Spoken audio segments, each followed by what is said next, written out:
finalizing, I have two messages. The one goes to Moscow and to President Putin.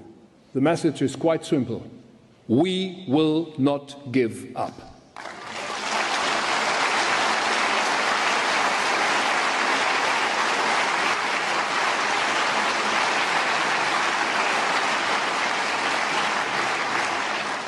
And dear friends, my second message goes to Washington, D.C. and to President Donald Trump. Stay with us and stay with the Europeans. We are on the same page, and we are looking for a stable political order in this world. We are both, the Americans and the Europeans, are partnered with us. Stay with us on this side and on this page of our common history. Recently, Germany called out to Trump to support Ukraine during the war. Meanwhile, U.S. has started to show true backing for Zelensky. We want to put defensive weapons because Putin is not treating human beings right. He's killing too many people. So we're sending some defensive weapons to Ukraine, and I've approved that. Yesterday, the Wall Street Journal reported that the White House was weighing whether to send another Patriot air defense system to Ukraine. Can you confirm that reporting? They would like it. They've asked for it. They're very rare indeed, because a lot of systems have been sent to Ukraine. But they would like to. I know they made the request. We're going to have to take a look at it. It's very expensive system. It's a shame that we have to spend so much money on a war that would have never happened if I were president. That's a terrible, terrible war over there, and it's really a shame.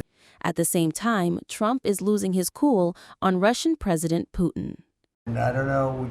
We get a lot of thrown at us by Putin. For you want to know the truth. He's very nice all the time, but it turns out to be meaningless. U.S. also plans to issue a Russia sanctions bill that could force Russia to negotiate an end to the war with Ukraine. The bill proposes a 500% tariff on countries such as India and China that purchase Russian energy products. Lindsey Graham has a sanctions bill on Russia. Do you want him to vote? I'm looking at it, yeah. No, I'm looking. The Senate is passed a very, very tough sanctions bill. Yeah, I'm looking at it. Can you sign that? It's an optional bill. It's totally at my option. They pass it totally at my option and to terminate totally at my option. And I'm looking at it very strongly. So what does this bill do? If you're buying products from Russia and you're not helping Ukraine, then there's a 500% tariff on your products coming in the U.S. India and China buy 70% of Putin's oil. They keep his war machine going. This bill would allow Trump on China and India and other nations to get them to stop Putin's war machine, for getting him on the table. But India has withstood pressure from the U.S. and stood its ground on receiving energy supplies from Russia. It has justified its case and given a strong reply to why it will continue to buy the energy supplies.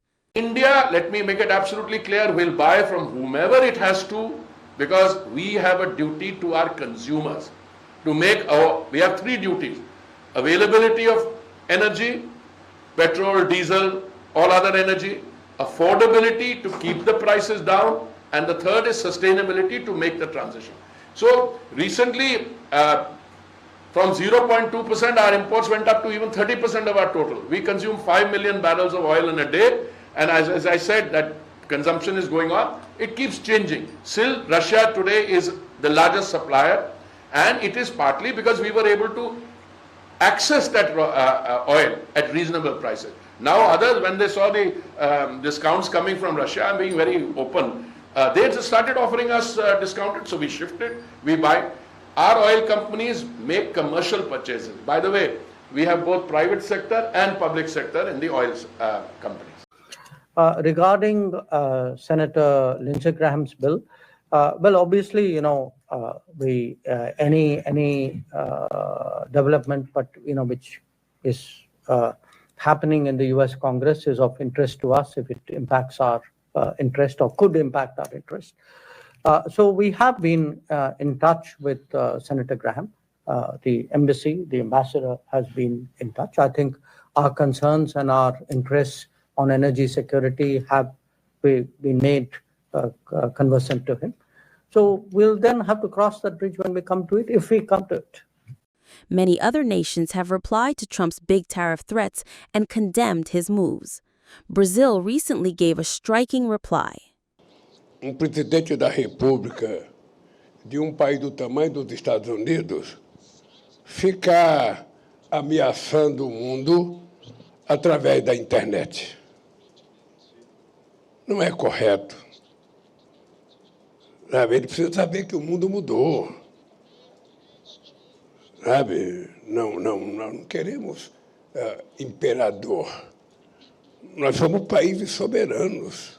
The U.S. president has a very flip-flop attitude when it comes to his take on Putin and the Ukraine war.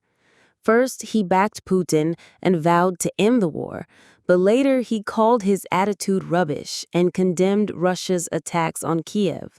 I've had very good talks with Putin, and I've had not such good talks with Ukraine. They don't have any cards, but they play it tough. But we're not going to let this continue. This war is terrible. It would have never happened if I were president. I'm not happy with what Putin's doing. He's killing a lot of people, and I don't know what the hell happened to Putin. I've known him a long time, always gotten along with him, but he's sending rockets into cities and killing people, and I don't like it at all, okay? We're in the middle of talking, and he's shooting rockets into Kiev and other cities. I don't like it at all. President, what do you want to do about that? I'm surprised. I'm very surprised. We'll see what we're going to do. What am I going to tell you? You're the fake news, aren't you? You're totally fake. All right, any other questions? I don't like what Putin is doing, not even a little bit. He's killing people. And something happened to this guy, and I don't like it.